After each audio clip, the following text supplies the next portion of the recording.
நீங்க அவர் உழைக்கலன்றீங்க. அவர் பெரம்பூருக்கு போனாரு, கோலம் போட்டாரு, வீடு வீடா போய் பிரச்சாரம் பண்ணாருன்னு சொல்றாங்க. சார் உழைப்பு அப்படின்றதுனா என்னன்னா, பொதுவா இந்த சீசன்ல எல்லாரும் என்ன பண்றாங்கன்னா, 7 மணிக்கெல்லாம் வந்து கட்சிக்காரர்களை பார்க்குறாங்க. 8 மணிக்கெல்லாம் வந்து இன்னும் ஒரு சிலர் 6 மணிக்கு கட்சிக்காரங்கள பார்க்குறாங்க. 7 மணிக்கு போய் பார்க்ல நிக்கிறாங்க. பார்க்ல வாக்கிங் போறவங்க கிட்ட வணக்கம் வாங்குறாங்க. அதுவும் எப்படின்னா, ஒரு சிலர் வந்து அவங்களும் வாக்கிங் போயினே ஓட்டு கேட்குறாங்க. ஒரு சிலர் சார் நம்ம ரொம்ப வாக்கிங் போக வேணாம், நைட்டு வரையிலும் நடக்கணும் அப்படின்றது நின்னுக்கினே வணக்கம் கேட்குறாங்க எல்லாருமே. இந்த பொம்மைங்கள்லாம் அந்த துணி கடையில பார்த்தீங்கன்னா, வெளியில இப்படி இப்படி பண்ணும். அதே மாரி பண்றாங்க. இப்ப இது உழைப்பு இல்லையா? இந்த மாரி எங்கனா விஜய் சார பார்த்தீங்களா? அப்ப இது என்ன? அப்ப மார்னிங் வாக்கிங் போய் ஓட்டு கேட்கறது அது எங்கனா இவர் வாக்கிங் போய் ஓட்டு கேட்டாரா? சாமானிய வாழ்க்கைய அவர் வாழறது கிடையாது. அவர் வாழறது ஒரு எலிட் அரசியல். அதுவும் ஒரு காலர் சொக்கா கசங்காம, அழுக்காவாத சொக்கா, பிராண்டு, கூலிங் கிளாஸு, அப்படி ட்ரிம் பண்ண தாடி. இத ட்ரிம் பண்ணுறதுக்கே 1/2 மணி நேரம் ஆகும். ஐயா அண்ணா வந்து பல்லுல கறை இருந்தா கூட அது கொப்பிளிச்சுட்டு போயிருவாரு. வேட்டி இப்படி மரட்டி 2 நாளு, இப்படி பெரட்டி 2 நாளு. இருந்தாரு எங்க ஆளு முதலமைச்சரா. செங்கோட்டையன் சொல்லியிருக்காரு. தடை போடுறாங்க. ம்.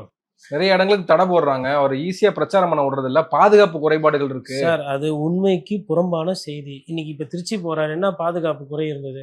கொஞ்சம் விட்டா காலக்கேயர்கள் மாரி தாவுறீங்க. பைக்ல போறீங்க. இன்னைக்கு போலீஸ் கரெக்ட்டா பண்ணி மைல்டு ஏதோ லத்தி சார்ஜ் பண்ணியிருக்காங்க போல. பட் பெருசா எதுவும் இல்ல.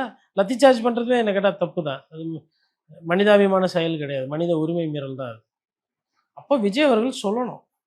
இல்ல என்ன பண்ணணும்னா, இப்ப இது நடந்திருக்குல்ல. ஒரு 100, 150 பேர் அவங்க ஆள போடணும் விஜய். அவங்க ஆள போலீஸ கடிக்கிறாங்களே சார். அப்போ அடிப்பாங்க. ஏங்க செல்ஃப் டிஃபென்ஸ். நீ கை கடிக்கிறேன்னா அப்போ என் கை நானும் யூனிஃபார்ம் போட்டு நான் ட்ரைனிங் போய் கஷ்டப்பட்டு டிஆர்பி எக்ஸாம்லாம் எழுதி நான் போலீஸ் ஆகி தண்டம்லாம் எடுத்து ஷோல்டர்லாம் வச்சு நீ என்னை கடிப்ப. ஒரு சைடு வேற மாதிரி கம்ப்ளைண்ட் வருது போலீஸ் மேல. இன்னொரு சைடு பார்த்தா இப்படி போனா கடிக்கிறாங்க, கால் உடைஞ்சு எலும்பு உடையுது.